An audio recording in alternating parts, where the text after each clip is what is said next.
Welcome everybody to another episode of the Play Paintball podcast. I'm your host, Jay Baird, and with me as always, my good friend and sports coach, Aaron Brown. So today, the thing that I really wanted to touch on is something that's, as a field owner, it's really important for me.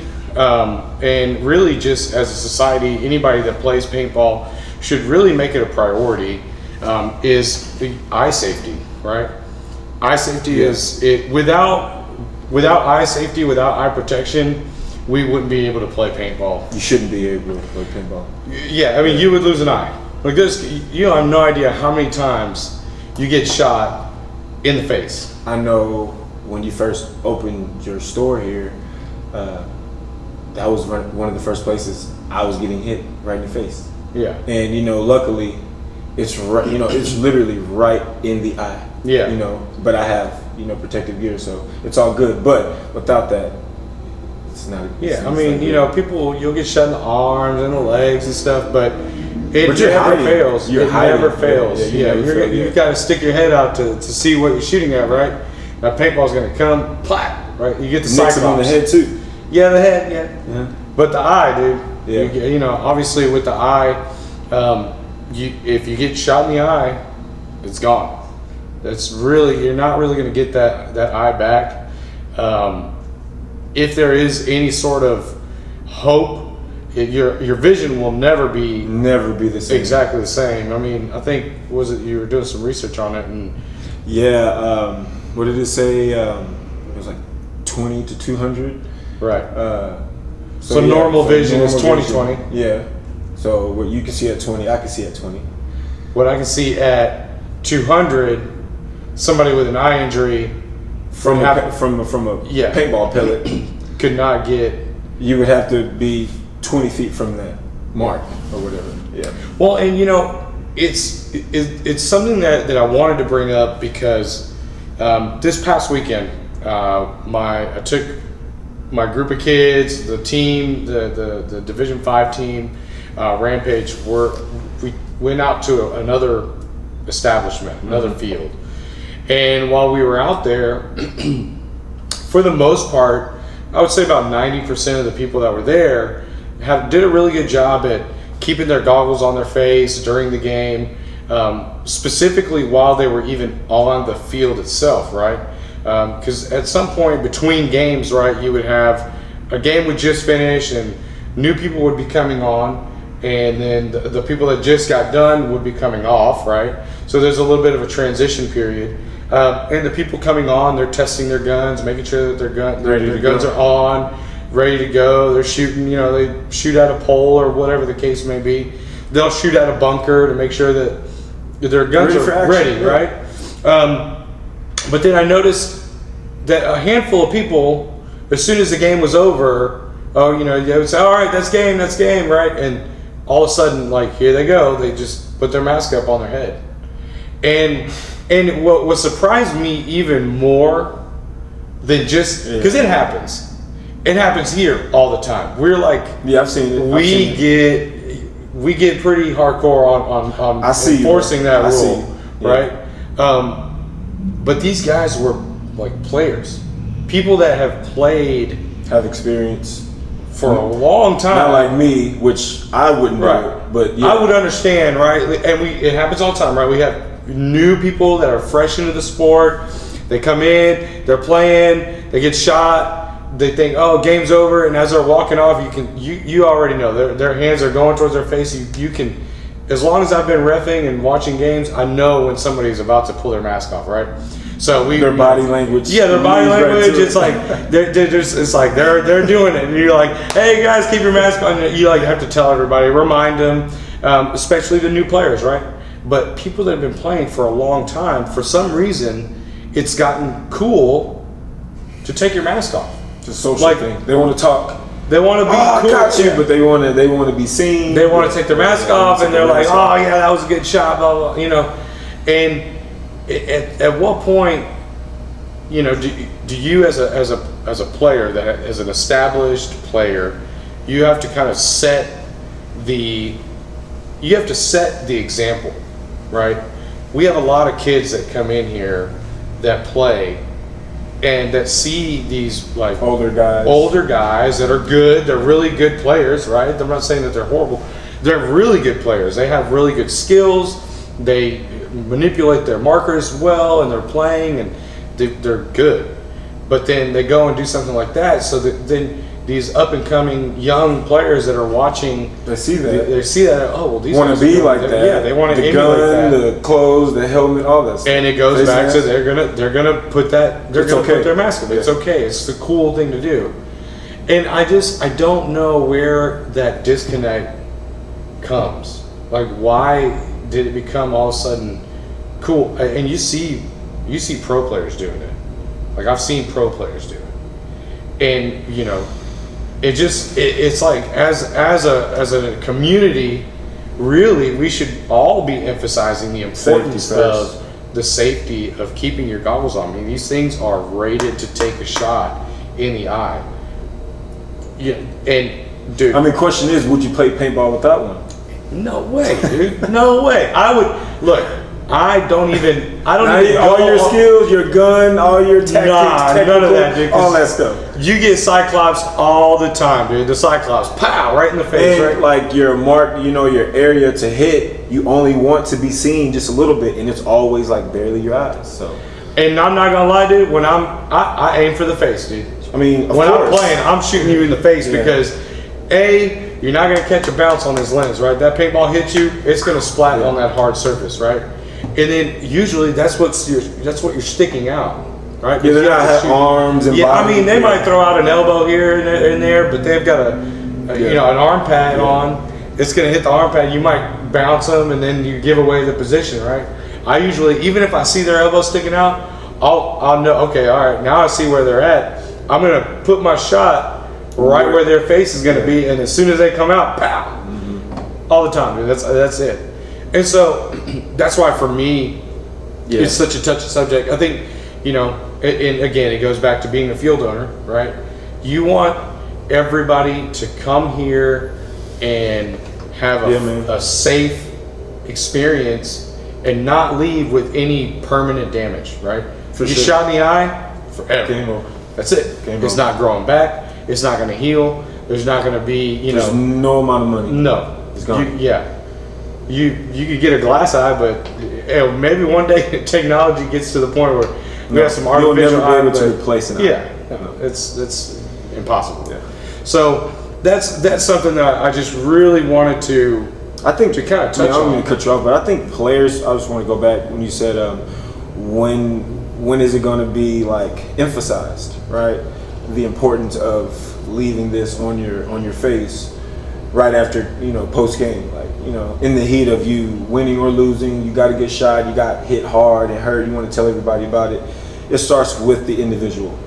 Yeah, 100%. For sure. So like even with me training athletes, like I tell them all the time, like your lifestyle, how you see yourself playing, the things that are important to you, you have to really put yourself in those shoes when you're like in action, right? Mm-hmm. So if for us, we don't wear face masks, but when you're playing paintball, you wear face masks and you're professional or experienced like a professional. You want to, okay, I just finished the game. What's the safest thing for me to do before I leave the field? Leave my face mask on. Why? Because some player may be trying to test their gun. They may shoot my direction. It may ricochet. It may not even be the paintball. It may be paint or something, right? But while you're on that field, you need to have, you need to be alerted of all things. Players may not be, they may take paintball so fun, they just want to come out and just start shooting everywhere. Yeah. You may get a player like that. Yeah. You never know, right? Because they think of paintball as just having fun. They don't think of it as you can shoot somebody in the face and knock their eye out. Their eye gone. Gone. And it's, you hate to talk about like the negative sides of things, but it's something it's important. Yeah. It has to be addressed. And I think field owners in general should do a lot more to enforce that rule. Going as far as like, making them watch a safety video if they have multiple infractions, right? Yeah. Like here, we give them, we repeat the rule about keeping your face mask on during our orientation video it's rule number 1 and it's rule number 9. It's repeated twice, right? In the very beginning and then towards the end. So hopefully that it's ingrained, right? And usually, there's like science behind it, that when you go through a speech, you remember like the first and like the last thing. Those are the things. Opening and ending. Opening and ending, right? And you'll retain some of the middle stuff, but usually opening, ending, that's like the highest retention rate, right? So I put that in the video twice. And then once the video's over, we go over it again, right? Hey guys, in person. Don't forget, in person. Don't forget, this is your mask, wear it over your eyes, make sure that it's protecting your eyes, because a lot of times you see people do like this, and they do like this, right?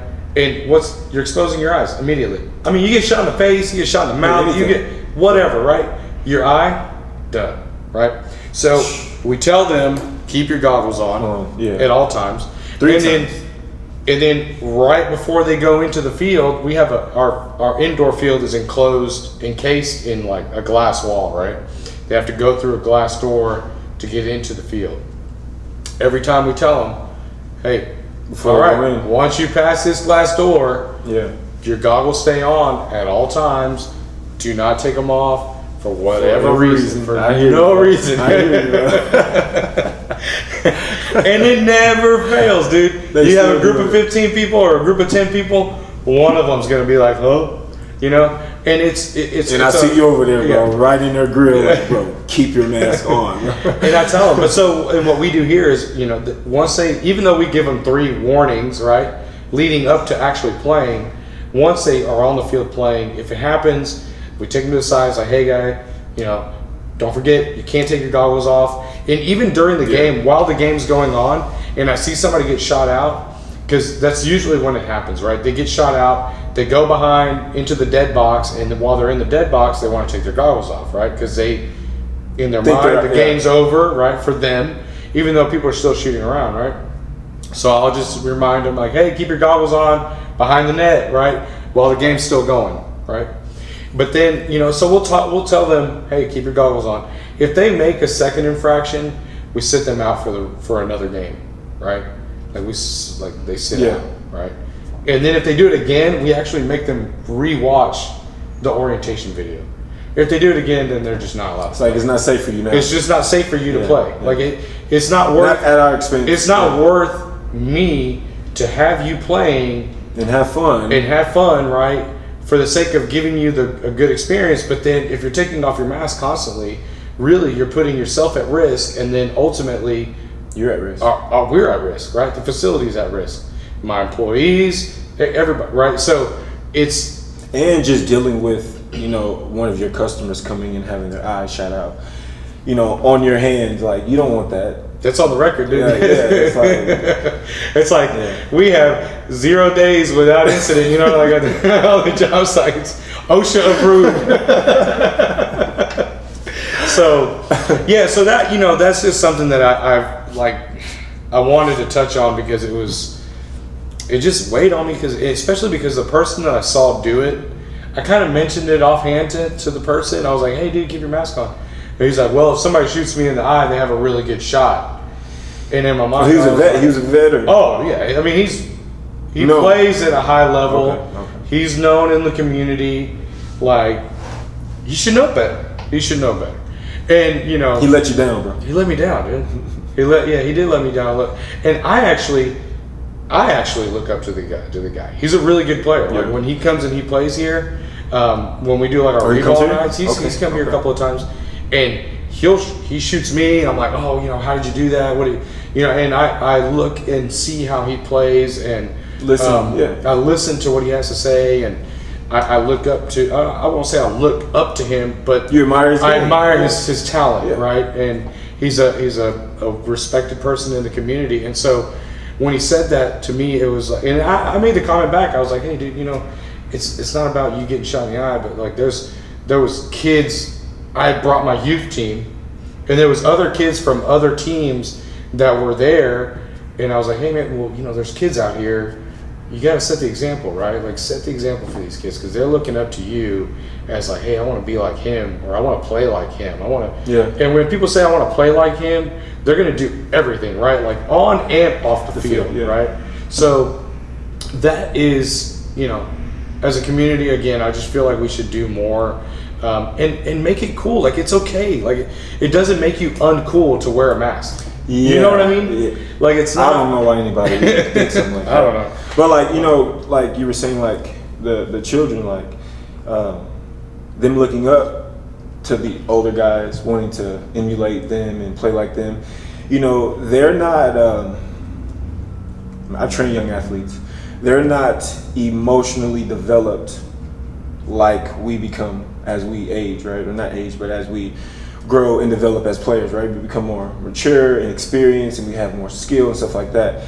They get frustrated, right? In the event of them losing or getting shot or whatever, they take their mask off out of frustration because it was seen another player did it. They never do it, right? But they saw this player do it, and then that one time they get frustrated and take it off. They have a glimpse of the mask being come off in frustration. They can put it together and they're like, they take it off.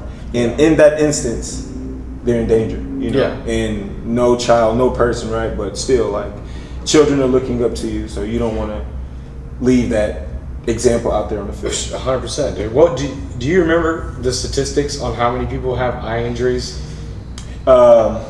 Yeah, the article mentioned from 1998 there were like 500 eye injuries, and then 2001 it doubled. Okay. So if 2001 from 98 to 2001. Dang, that's a whole article. Yeah, but if you take that number and multiply it to year 2023 and just guesstimate, and right? say, you'll say, okay, things are getting out of hand. Well, and it's the not getting sport better, is gaining more popularity, so more people are trying it. Mm-hmm. And I think one of the things that the article touched on was most of those injuries occurred when they took their mask off. Right. But it was when they were like unsupervised, like in an unsupervised setting, right? Yeah, like, unsupervised setting. Yeah. Like how you told me when you were younger, y'all went out to the woods on the property, and like there wasn't like an actual. And I don't even think we had masks. Because hold on. Because I think, I could be wrong. I have to ask my boy, but because I remember the next time he was like, "Okay, we're gonna go back to my grandparents' house," and I was like, "Okay." So this time I was gonna bring my cleats, my gloves, and like a rack, some military idea thing I had in my mind. But I don't think we had masks. That's crazy. Because I remember like running around like thinking like, okay, where am I going to go? What position am I going to take? But I don't think I remember having something on my face. Yeah. So. Yeah, I mean, and I think I remember something. I think I remember that. That's kind of crazy, dude. Yeah. Thinking about like the fact that. But just, I mean, if that's true story, if what I'm saying is true, then we being so young, unsupervised, not knowing, not even thinking about our eye being shot out, we're thinking about, oh, my first time playing paintball. Okay, right? Yeah, let's just go. And, yeah, all right. You don't even think about that. And you hit me where it hurts, but you won't hit me in the eye, right? But you never know. So. Hey, you saw, like you were telling me the other day, right? When you were playing with those Titmans. Oh, right. Yeah. I could be shooting for your foot. Yeah, and then it swings up and yeah, you get right in the eye, So, and ultimately, the mask is such an important piece of the paintball equipment. I feel like really, if you're considering playing paintball, get a mask first. That's first. Like, don't even worry about a paintball gun. Don't even worry about cleats, gloves, pads, none of that. Go to the store, try on a couple of paintball masks to see what's going to fit, what fits your face, what you like. Obviously you can go to any paintball field, and part of your rental equipment is always going to be a mask. And I actually have, we use these, and for all intents and purposes, they work, right? Beautiful. They protect you. We try to make sure to keep the lenses from getting too scratched up, but these are definitely not the most comfortable, right? I can tell you that from personal experience. I mean, They're designed for commercial, repetitive use, easy to clean, so they don't soak up too much. But you sweat. want a nice mask. Now that I know a little bit more about, paintball and stuff, and I know they can fog up, and some masks are shaped different, and you want more eye, and all that stuff. All that stuff. So spend time looking at a mask, and then go out and get everything else. Yeah. So, well, that was really I just wanted to get on my soapbox for a hot second and talk about the mask and the eye safety. Something else I actually want to, and this is a little bit switching gears, kind of in the same boat. We're kind of talking about paintball safety. The barrel sock, which is another really important part of your equipment. It's like under it supports everything. Right. It locks it down. Right, because when you have your barrel sock on, okay, now you can take your mask off, right? And going back to the community, one of the things that I've noticed people doing nowadays, for whatever reason, I don't know if you're familiar, but there's a thing called a barrel swab, right? It's basically like a Q-tip, a big Q-tip that you use in your barrel to clean it out, right? People have lost barrel socks, and then they just decide, oh well, I'm going to put a barrel swab in, right? As a replacement for a barrel sock, just all the time, just put all the time. People just don't even bother to replace it. Okay, I get it. Let's just say you're on the field, you're playing a game, you lose your barrel sock somewhere, you got to get off the field, you pull out your barrel swab, stick it in there. Go get that's how another barrel swab. I get that, right? Okay. But some people they use their barrel swab as their protection because they're not respecting the game, man. That's just what it boils down to. Yeah. Like I said, I'm thinking it from a athletic perspective, and no athlete, nobody wants to get hurt. Yeah. Okay. And me being an athlete, my athletes, I don't like them being hurt, and I stress that. And when you just start lollygagging and acting like stretching is not important and your nutrition is not important and how you think is not important, that stuff affects your game, and you're not respecting the game. That's just what it boils down to. Yeah. I saw, so from first-hand personal experience, right? Last season, I was playing a tournament with my team, with Gangster Paintball, and we were playing, and we recruited this guy to jump on with us for this event, and he came off the field. He put his barrel sock, or he didn't have a barrel sock. He was just using his barrel swab as his protection, and we were having, and he was like, oh yeah, I was doing this, and then I did this, and when he did this, he was emulating, he was showing us what he was doing in the game, and then super duper. I mean, these paintball markers, the triggers are very sensitive. Some of them you can hit the back of the tank and make your gun go off, right? That's how sensitive these triggers are, right? He puts it up. He has a barrel swab in it, but boom, he accidentally shot off, right? That barrel swab came flying out of the gun, and my son Leo was with us at the event. It flew right by his head. He shot it off his gun? Yeah. Right? So the barrel swab comes flying, and it literally just flew right past Leo's head. He was like, oh my God, everybody freaked out for a second. Fortunately, nobody got hit, nobody got hurt. Okay, right? I'm thinking you said the barrel sock. No, you said the swab. The swab. Yeah. A barrel swab. Yeah, swab. Yeah, right? Okay. It's not designed for protection. It's designed to clean. Right? It's designed to clean out your barrel in case you get a barrel break. Yeah. Paintball breaking your barrel, so that your paint's not coming out dirty, and it improves your accuracy, whatever. So he literally put this in, came off the field. He was showing us what he was doing. He forgot to turn off his gun, which is fine. It happens. But that's what the barrel sock is designed to do. It's designed to go over the barrel and bungee around the back of the gun, so that if you were to shoot on accident, the paintball's going to fly into the sock. It's going to break in there, and it's going to stay on, right? It's not going to fly off. Yeah. And that's what happened. He was showing us. He shot off on accident. The barrel swab flew right by. And my son, he's 12. He's not tall, right? It flew right by his head, and it Bro, I know you was almost hit him in his face. I was pretty pissed, dude. So, and it's one of those things where it's why not just, if you don't have a barrel sock, people have 3 and 4 of them. Just ask somebody to, and they're not $10 if you really, you know. But yeah, that just comes down to not respecting the game, man. And also, For real. it also 'Cause boils that down was to field enforcement, right? Like the field owners need to also take that initiative, you know, train the refs, train the staff, not just the refs, but like your front desk people or, you know, the check-in people. Just train them to be kind of watching, you know, it's the most, to look for like the most critical times, right? Like when people are coming off the field right off the game, that's a very critical point in time, right?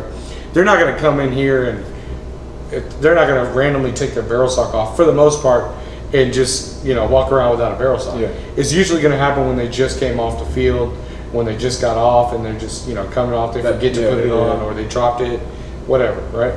So that it boils down to that safety aspect of it, and being able to keep the sport safe is going to help us to keep the sport growing. And ultimately, we need to do that so that we can be, you know, ambassadors of the sport. Need to be ambassadors of all aspects of the sport, from the cool plays, but also the safety side of it, right? Because if people start getting hurt, people start losing eyes, that's going to start coming out because the media is going to focus on the negative side of things, right? Like, oh, 13-year-old Timmy Tom, you know, lost his eye today at Splat Zone because he took off his goggles or whatever, and then, oh, well, why wasn't Splat Zone staff, you know, taking care of enforcing it, right? You know, now what were they doing? Now you got the big red X on your mix there. So, yeah, safety. Yeah, that's one of those things that, you know, I just, for the past couple of weeks, for the past couple of months, it's actually, I've been seeing it for a while, but, you know, I have an opportunity here to address it and address it with everybody, all the viewers that are watching and just the community in itself. You know, I try to talk to people about it.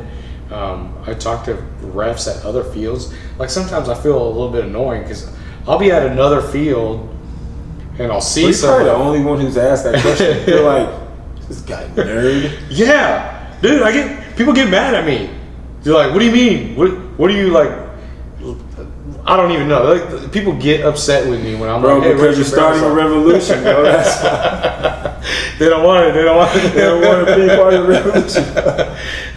But anyway, it's just one of those things that I hope that as we continue to grow the sport, that people will realize that it's not uncool to wear a mask. It's not uncool to put your barrel sock on your gun. And I mean, I'm sure, like, if anybody came up to me here at my field and was like, "Hey, I lost my barrel sock," I'll give them one of my rental barrel socks. You know, I'd rather lose $10 on a barrel sock than somebody lose an eye. Right, because they didn't have their gun. Because they didn't have it properly protected, you know, and that's but that's, I don't know, maybe that's me. No, that's, and I think that should be, you know, across the board. Yeah, across the board. Now on to something a little bit more positive, Bunkerfest. So okay, that's this weekend. This yeah, weekend. Okay. There's people already there today. People are posting videos. It's a blind layout, so there's like people like trying to sneak into the paintball field and shoot pictures of the layout and stuff. So, and it starts tomorrow.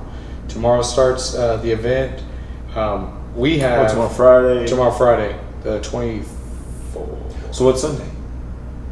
Sunday Club, dude. That's like the winners. Okay. Winners go to play on Sunday, and the youth team was going to. That's right. The youth team is going to play on Sunday. Yeah. Okay. So you want to get through Friday, you want to get through Saturday, but you want to make it to Sunday. And then the youth team is going to be playing only on Sunday. They have 8 games on Sunday. 8 games. So starting at 2:00 and 2:05 is my team's first game. Rampage Kids. They're going to be playing at 2:05 p.m. and then they have 8 games, pretty much like, you know, back to back to back to back until like the last game. All right, so what about nutrition and hydration, bro? What you doing with it? Already on it, dude. Last night we had a little. You can't play if you can't blast out there, bro. Yeah, we had a little a light practice last night. You know, we kind of played a little bit of some scrimmages, went over some last minute details. At this point, you're not teaching any new tricks right now, right? Like we're we're going into tournament mode, right? Yeah. So after we cut practice a little bit short. We sat down. We had a little bit of a meeting. Ain't you like a coach or something, bro? I'm trying, dude. I'm trying. Hey, I'm just trying to give a little bit of the knowledge that I have. I told them, I was like, all right, guys. If you haven't already started, you need to go ahead and start now. Drink plenty of water. Make sure you're hydrated. Drink at least one Pedialyte. And I got this from my boy Avery right here. You're going to have to drink something. Yeah. But, drink a Pedialyte. Yeah. Start getting those electrolytes in there. You don't want to be playing catch up. You want to preload and play fast. And then expend it all instead of like expending it and then you're trying to recuperate. You're trying to recover. Mm-hmm. It's never gonna work. I tried that once.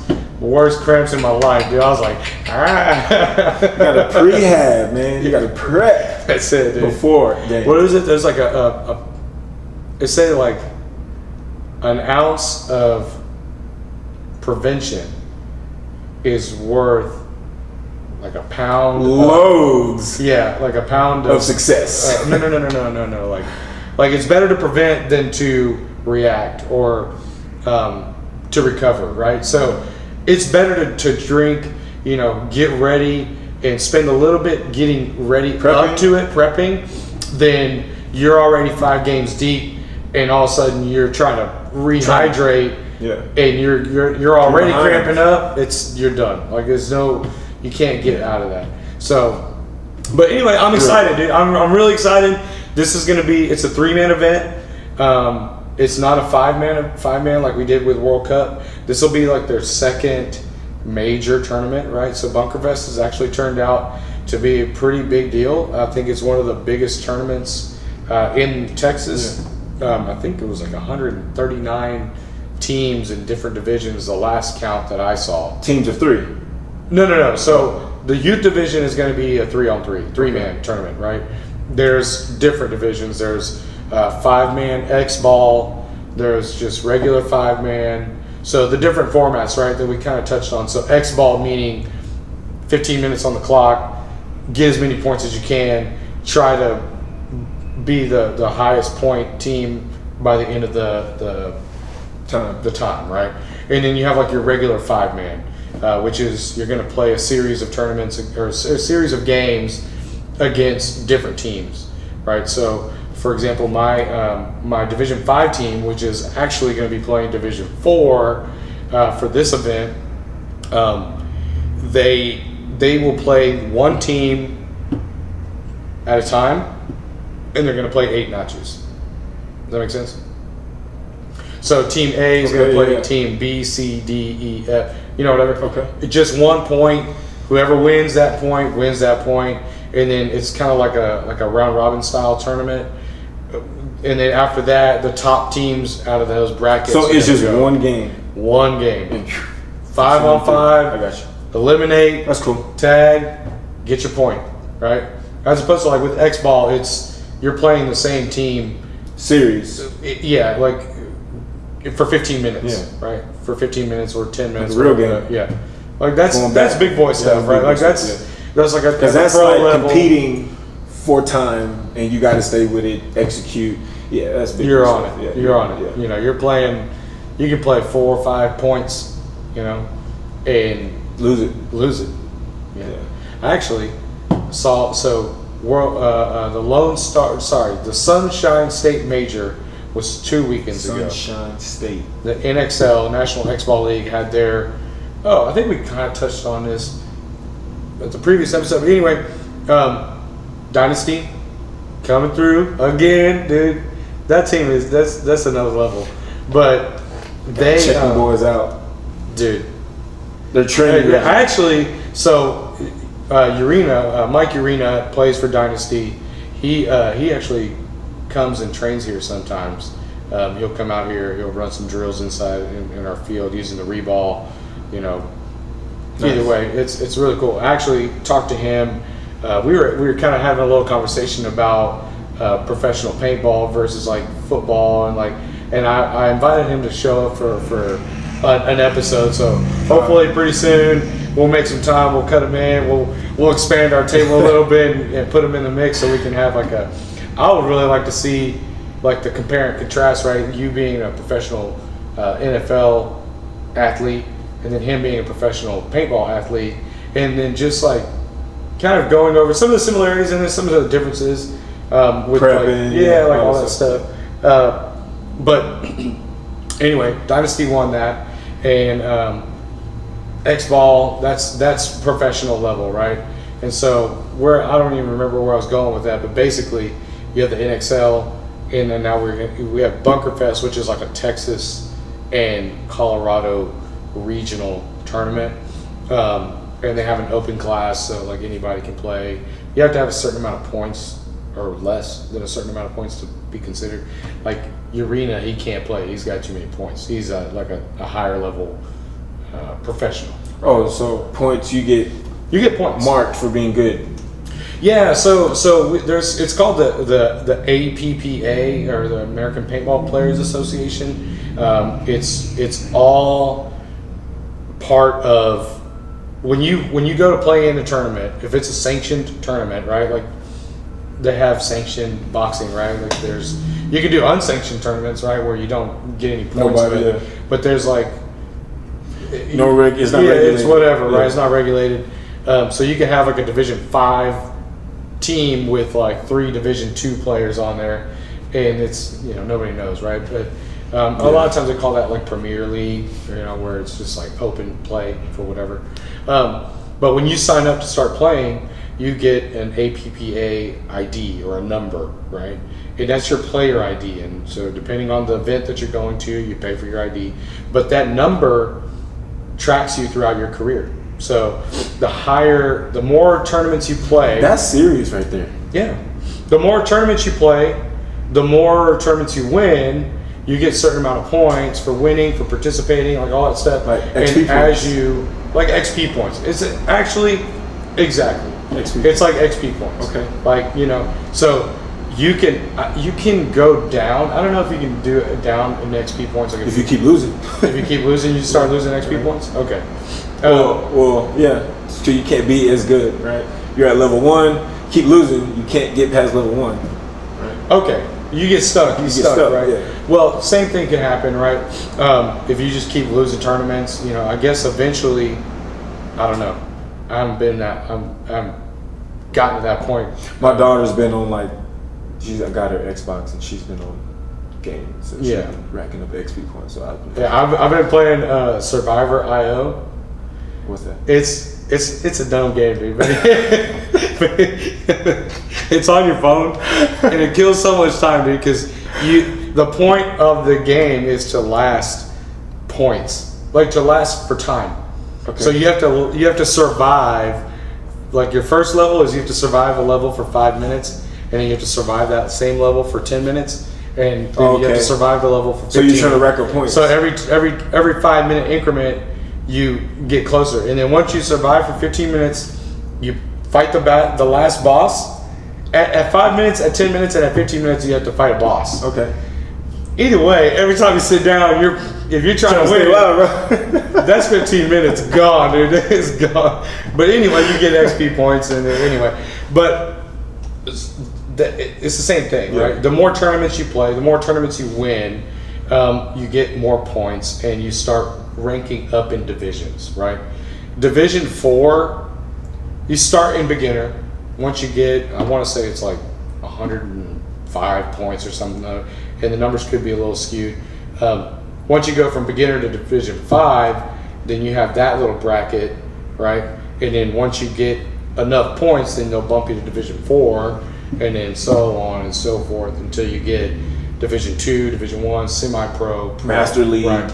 Pro, like once you get pro, like you get pro. Pro 1, Pro 2. Yeah, I don't even know. I haven't gotten that far yet. I'm trying to get to that level in the game. But it's one of those things where, it helps to categorize people. Like categorize so that you don't get like a pro player playing with a bunch of beginners and then winning the tournaments, and it's just not, we call it sandbagging. I'm sure it's I'm trying to compare it to anything I did when I was up and coming playing football, running track. I mean, we had rivals, but that's not like that. No. I mean, I can see if players like on my side of sports, if players were like going to like camps, right? Mm-hmm. And you get graded for going to camps. Yeah. I didn't go to camps. I never went to a camp when I was young. Yeah. But I know players go to camps, and I guess that's how you would get XP points, right? Yeah. I guess, but still, Makes that's you more not valuable, you think? But that's not. As like a, but it's not people looking practical. to I mean, it's scout. not practical as far as like game experience. Yeah, I agree with that. You know, a lot It's of just people it's like hate or love measurements. love that the APPA rating system, right? Because you can play it, like you can play the system, Yeah. right? Mm-hmm. It happens all the time where a team will play an event, like a series, right? So, say for example, here in Houston, we have the HTPS, the Houston Texas Paintball Series, and it's a series of 4 tournaments, right? And you could play tournament 1, tournament 2, tournament 3, and rank 3rd, 2nd, and 1st, and then be on the verge of ranking up to Division 4 if you win the 4th tournament, or even if you get like 4th place. So they will purposely not play the tournament On purpose, so that they don't get the points, so that they can stay in D5. Sound like some It's sandbagging 100%. playoff game stuff like that. Like, we'll lose this game because we want to win at home. Yeah. Or like the NFL where they do, we're going to purposely lose the rest of the season so we can be dead last and get first round draft pick. All that. It happens in sports across the board in different various levels. But it happens in paintball, right? With the APPA and the sports. It's part of sports. It's part of sports. But you got to play the game. But yeah, so anyway, going back to what I was saying, we have the Bunker Fest going on this weekend. It's in Plano, Texas. We have Splat has 2 teams. We have Rampage, Houston Rampage, and then the Rampage Kids team. And they're going to be competing this weekend. So I'm excited to see how they do.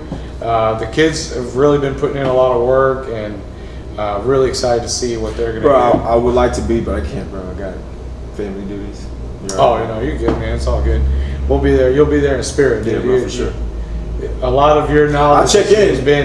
has been transferred over to those kids, that, dude, for sure. Right. So, we'll keep you posted, and we'll report back on the next episode and see how we did. We'll be like, well, we had fun. Nah, dude. It's part of the game, right? It's like I was talking to Roger. But this they're going to remember this, right? Oh, and that's what it's really about. And they're going to gain some experience. They're going to gain experience. So they're going to come back here like, we want some more of that action, right? And this is the beginning of the season, right? This is like first of the event, first event of the Bunker Fest series, and then in April we are going to the NXL Lone Star major event, which is in Round Rock, and that one's a 5-man. We got tournaments coming up, dude. I see, bro. So if the kids out there, if y'all want to learn how to play competitive paintball, most of these kids, these kids, most of them started from zero experience. They started back at least with me a year ago. Almost a year ago. It's coming up on a year. This summer. Here we are. Yeah, we did the summer camp. So really excited to see how that's going to play out, man. Cool, man.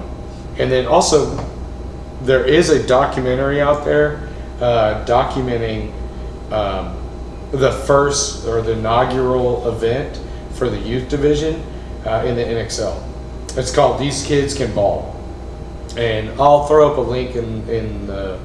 Bro, so paintball is gaining popularity. 100%, man. I mean, it's not even close to where we want it to be, but we're at least headed in that direction. And it's been a long... I mean, dude, it's 83, right? The first game. So, still babies in the grand scheme of things. But see, it's like the paintball industry already has the best guns, right? So it's just waiting for that explosion, and then. Well, and that's what I was talking to Mike about. Like, at what point the guns can only get so good, right?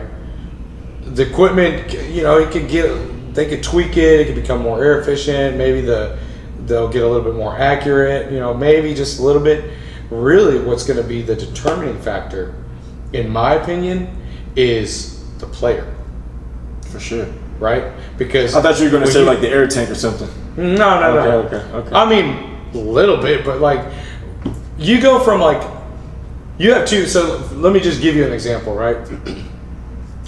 Ninja Paintball, Ninja Air. They have some of the best paintball tanks in like air tanks in the game, right? They have the light, and then they have the super light, right? You're not sponsoring Ninja. No. But the difference is only like 2 ounces. Yeah. 2 ounces is not that much, right? Like in the grand scheme of things. Yeah. So the differences in what I'm saying is like the differences in the equipment really is how you play. You're splitting hairs, right? It's like the Apple of paintball. Well, it's like, oh, you want to get the iPhone 13 or the iPhone 14 or the Pro versus the Pro Plus, and like, whatever. You won't notice the difference. The difference is really going to start coming, and what's going to start setting these teams apart from each other is the athleticism that the players have, right? If you start having professional athletes playing, like if they start playing it as a professional athlete, where you have to eat right, train physically and mentally, because with paintball it's a game of chess. It's mental. Right? It's a mental chess game, right? And it's fast. It's fast, but it's also slow enough where you have time to think, right? Once you get into it, right? But like once you get to your bunker, you're kind of like, okay, all right, am I safe to move? Am I safe to move here? Okay, what's going on over here? You can go back. You talk to your buddies. But see, for me being a novice, I have to my technique. How am I holding my gun? What if I have to switch to my left side? I'm not good on my left side. That's going to limit how I move throughout the game, right? On that match. For you don't have to worry about that. So you can advance your mind to say, okay, I can slow myself down. But I've been playing for a long time. That's what I'm saying. Right? Yeah. So and that's what I'm saying. Like as you start to develop yourself as an athlete and develop your paintball skills and your athletic skills, Bingo. right? All of it, right? So until you have a team full of those type of players, I don't know, because like Dynasty, they're winning, dude. Dynasty's been tearing it up, and there has to be a model to their success. There's always a model. It's either their lifestyles, or they practice all the time together. They practice all the time together. They've been together, like the core group of guys. They've been together. That's why for a long time. That's it. But there was a time when they were like they weren't winning, but that core group put some guidelines and strategized together, and they said, all right, we ain't losing no more. We've been doing this for so long, spending money on tanks and paintball and guns and traveling. We got to make this stuff count. So their mindset changed, and now you see them having the fruit of their labor, for sure. Yeah. They're but that's the definition to all successful teams. Each player has to be invested themselves personally, mentally, physically, emotionally, for themselves to have success and for the success of the team. For sure. 100%. But you have to want success for yourself first. You have to. That's how you make a successful team, right? Because if you don't care for success as your players, you're not going to perform. And that's going to weigh.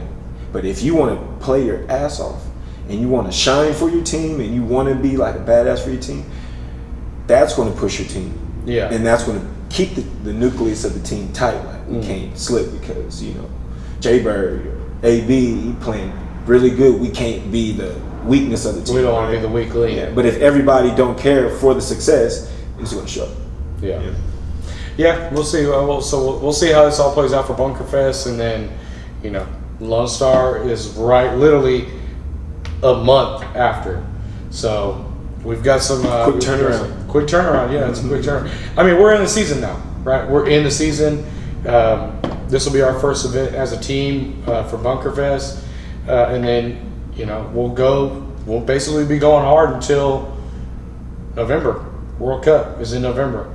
That's in Florida. So as far as like the youth team is concerned, we'll play like local tournaments, mostly the Bunkerfest. It's just not practical for these kids. Or maybe it is. I don't know. I haven't gotten to that point yet. But it's not practical for these kids to travel to Chicago in the middle of the school year to play the tournament. I mean, I'm down for it, but I don't know about how these parents feel about it, right? So if we could get that, that'd be cool, man. Because we have the NXL does offer multiple events all over the country, but we're playing specifically the Lone Star one. It's right down the street. I mean, it's Round Rock is 3-hour drive, maybe less. It's not even that far. This Bunkerfest event is the furthest one. It's about 5 hours from here. Driving. Yeah. It's in Plano, right? So for those of you that don't know, we're in Houston, right in the heart of Houston here in Spring Branch.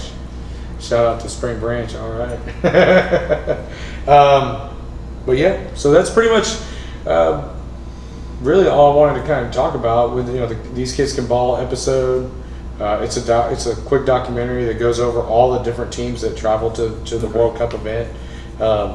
24 teams played. We had a team from Hawaii play. We had teams from Hawaii, California, from Northeast, Florida. I mean, from everywhere. So it's getting there. I'm really excited. To say that's big. Yeah, it's pretty awesome. Next year, hopefully, we'll bring in international teams. I've been watching Japan, Colombia, dude. Yeah, Colombia's got some teams, dude. Actually, there's a female player from Colombia she does really well.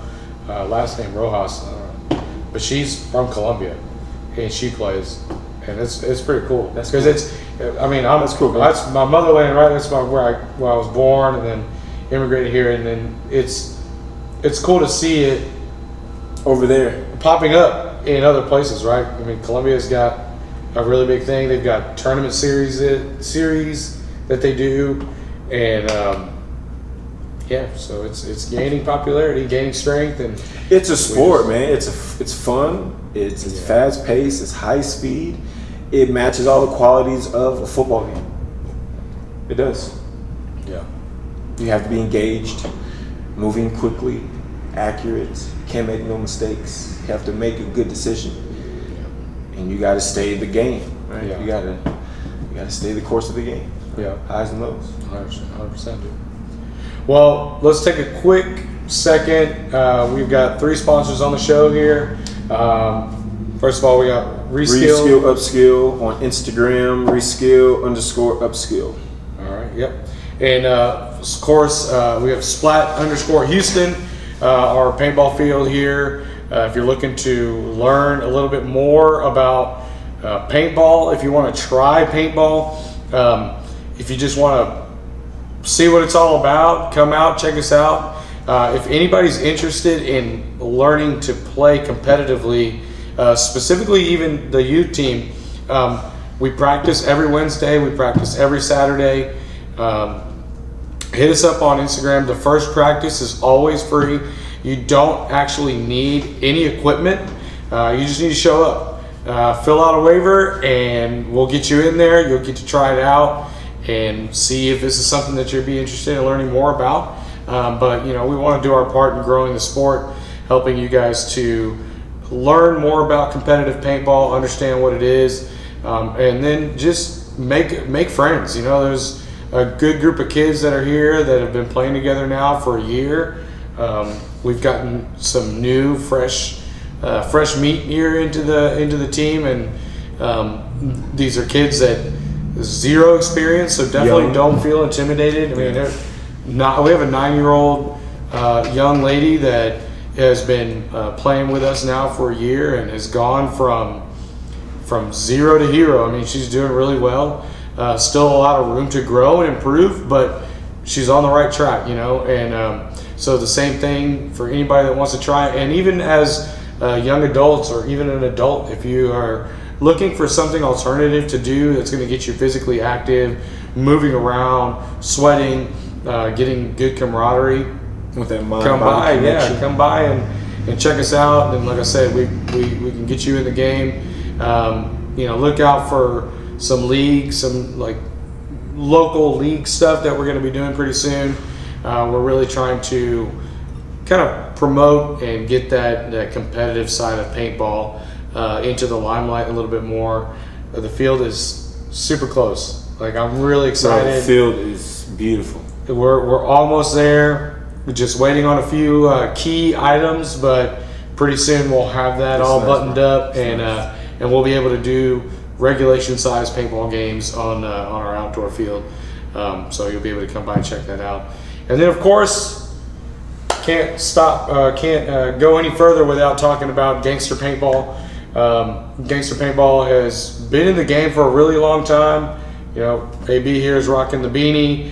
I've got this Gangster Paintball World Cup shirt that we picked up at the last event. They really do a really good job at coming up with gear and stuff that's just going to help you to promote the sport, show off your love for the game. And they have jerseys. They've got formal or casual wear that you can rock all the time, and really just nice people. I mean, Ulysses, he's a stand-up guy. He was one of the first guys that helped me to learn more about the competitive side of paintball. So I have a lot to attest to him. I got to pick his brain for a long time. We played together on Gangster Paintball's team, and we continue to have a friendship to this day. Yeah. So reach out to him via Instagram. It's Gangster Paintball on Instagram. It's at So you lit Gangster Paintball. Yeah. Ulysses. Yeah. OG, bro. The OG. original gangster, dude. The original Gangster Paintball, dude. But yeah, give him some love. He will be out at Bunker Fest. He's usually at all the NXL events. Go by, check out his booth, check out their website, gangsterpb.com, and then splathouston.com. I know you're working on getting a website put up for Reskill Upskill, so we're going to get be on the that lookout for that information soon. And if anybody has any health, fitness questions out there, AB, he's really very well versed in that, and he's definitely going to hook you guys up with some good information. At the very least, point you in the right direction. So thanks again for watching, you guys. We really appreciate all the support. We'll see you on the next episode. Don't forget to wear your mask when you're playing paintball. Use that barrel sock. And until then, play paintball. Peace.